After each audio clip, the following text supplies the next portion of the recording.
Venezia. Un nome che scivola sulle labbra e crea un'immagine d'acqua e di sogno.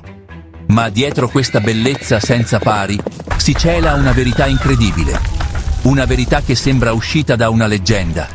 Com'è possibile che centinaia di chiese, migliaia di case, decine di piazze e palazzi di marmo si ergano sopra un letto di palude instabile? E tutto questo senza macchinari giganteschi, senza cemento moderno e nemmeno un briciolo dell'ingegneria avanzata che conosciamo oggi. Esattamente 1000 anni fa, quando l'umanità era ancora all'inizio del suo cammino tecnologico, architetti e lavoratori veneziani piantarono un sogno gigantesco nel cuore dell'acqua. Non su rocce solide, né su terraferma, ma su milioni di pali di legno conficcati uno a uno nel fango profondo. Pali che dopo secoli di tempeste e passaggi del tempo stanno ancora lì, gli stessi che sorreggono una città che non sarebbe mai dovuta esistere. Questa è Venezia, una città costruita sull'acqua con una volontà indomabile, un insieme di sogno e realtà, costruita non solo per vivere, ma per sfidare l'impossibile. Ogni mattone, ogni pietra, ogni edificio nasconde una storia impregnata di intelligenza, perseveranza e coraggio umano contro la natura. In questo viaggio scenderemo nelle profondità della storia per scoprire come è stata costruita questa meraviglia blu. Perché l'uomo ha deciso di realizzare un sogno nel cuore di una palude? E cosa accadeva davvero tra acqua e pietra dentro questa città magica? Parte primo, le radici storiche, fuga, palude e l'inizio della speranza. Un secolo d.C. L'impero romano d'Occidente è in fase di collasso. Il nord Italia brucia sotto gli attacchi incessanti delle tribù barbariche. Gli Unni, guidati da Attila, avanzano fino al cuore del Veneto, incendiando città come Aquileia, Padova e Treviso. La popolazione, senza difesa, abbandona le proprie case. Le strade che un tempo erano vie di commercio e civiltà, ora portano solo alla morte. Ma nel sud del Veneto esisteva un luogo dove nessun esercito osava penetrare.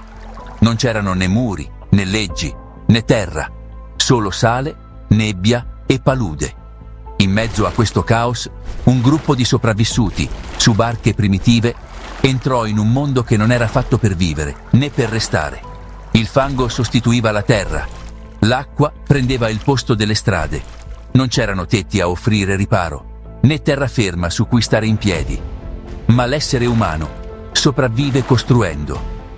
Proprio lì iniziò uno dei progetti più impossibili della storia. Una città tanto grandiosa che anche oggi, all'apice della tecnologia moderna, appare inimmaginabile. Eppure, circa 1500 anni fa, senza macchinari, senza cemento armato, senza tecnologia, questa città fu edificata. Solo con creatività, volontà di ferro e braccia instancabili. Venezia, una città di pietra, sorta su milioni di pali di legno piantati nel cuore della palude.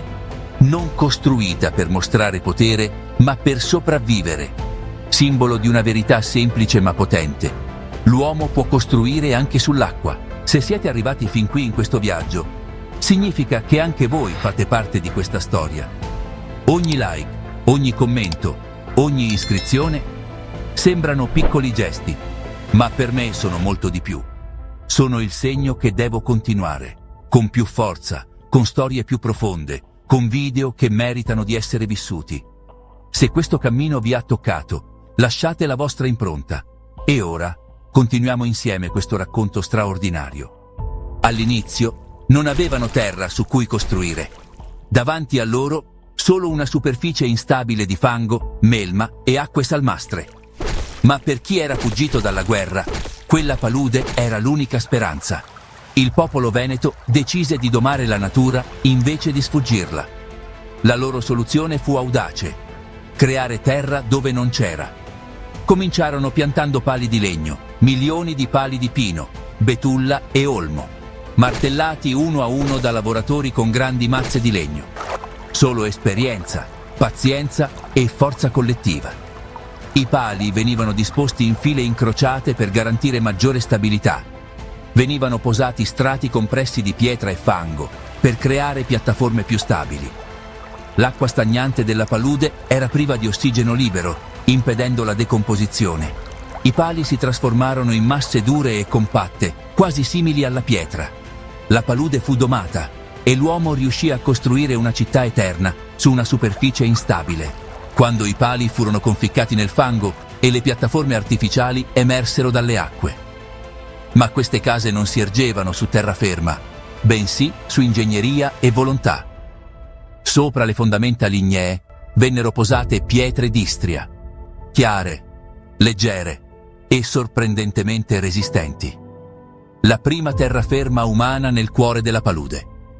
Le prime case erano di legno, semplici, leggere, sperimentali, ma col tempo si usavano materiali più resistenti. Le case si aprivano sui canali, con piccoli attracchi privati, cortili d'acqua per le barche. Non c'erano strade, nessun sentiero tracciato.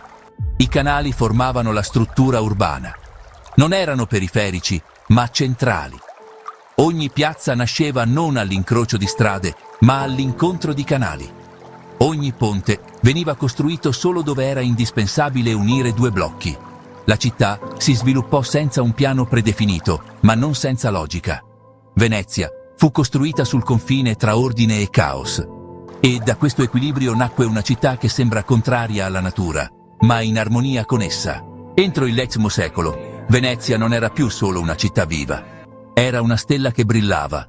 Quello che era nato nel fango ora era un gioiello dell'Adriatico, una potenza vera, una repubblica marinara. Accanto alle case paludose sorgeva ora una flotta celebre in tutto il Mediterraneo. Navi con grandi vele, scafi robusti, pronte a sfidare le onde. I moli non servivano più solo ai pescatori, ma accoglievano carovane di seta, spezie, oro e vetro per poi esportarli nel mondo. I mercati si coloravano con i toni dell'Oriente, del Sud, della ricchezza. Mercanti greci, arabi, persiani ed europei negoziavano in piazza San Marco. Venezia divenne il crocevia tra Costantinopoli, il Cairo, Baghdad e Roma. Ma la fioritura non fu solo economica. Sulle spalle del commercio fiorì anche la cultura.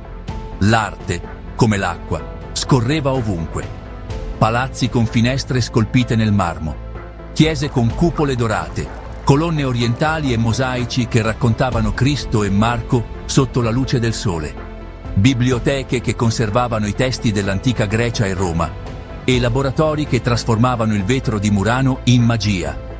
Il Palazzo Ducale non era solo sede del potere, ma simbolo di splendore e gusto.